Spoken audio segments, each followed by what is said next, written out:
In problem 3, we explore the cubed root. Now, the cubed root doesn't have any restrictions on the domain because, as we've talked about before, we can take the cubed root of negative numbers. You'll just end up with a negative number as your cubed root.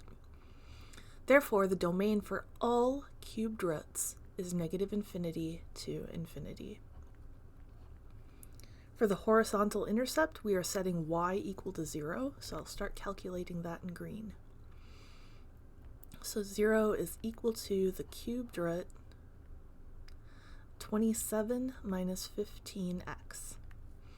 We can cube both sides. I'll add 15x to both sides and divide both sides by 15.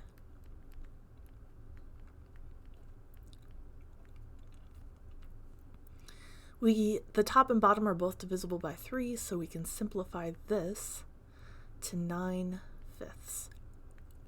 So nearly 2. So our horizontal intercept is going to be at 9/5, comma 0. Our vertical intercept, we set x equal to 0. So y is equal to the cubed root of 27 minus 15x. 15 times 0. So y is equal to the cubed root of 27, which makes y equal to 3.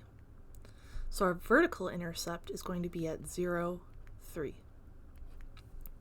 Let's go ahead and graph this. So the domain is all real numbers. Horizontal intercept is just under 2, right about here. Vertical intercept is at 0, 3. So when we graph these, they're going to look kind of like a sideways S.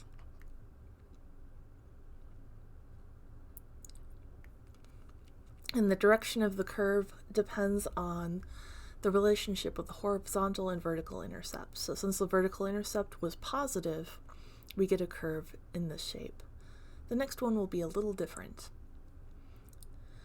So our g of x, again, it's a cubed root, so our domain is going to be negative infinity to infinity. This is true for any even root. The horizontal intercept, we are going to set y equal to 0.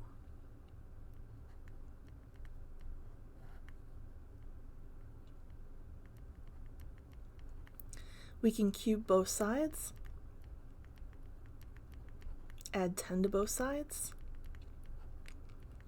and divide both sides by 2, and we get x equal to 5.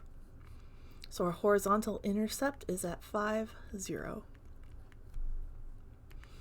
Our vertical intercept, we are going to set x equal to 0 and solve for y.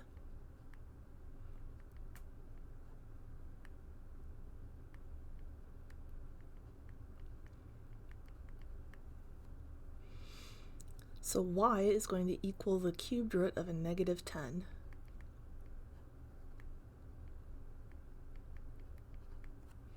And you can type that into your calculator to get an approximation.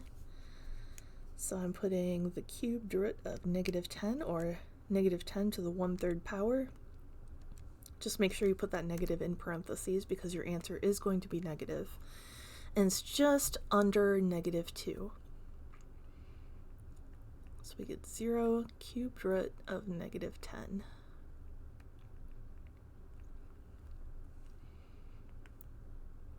So our horizontal intercept is at 1, 2, 3, 4, 5. Our vertical intercept is negative this time. So now the graph is going to start from the bottom and curve upwards like this. As always, if you want a more accurate depiction of the graph, feel free to do so in Desmos.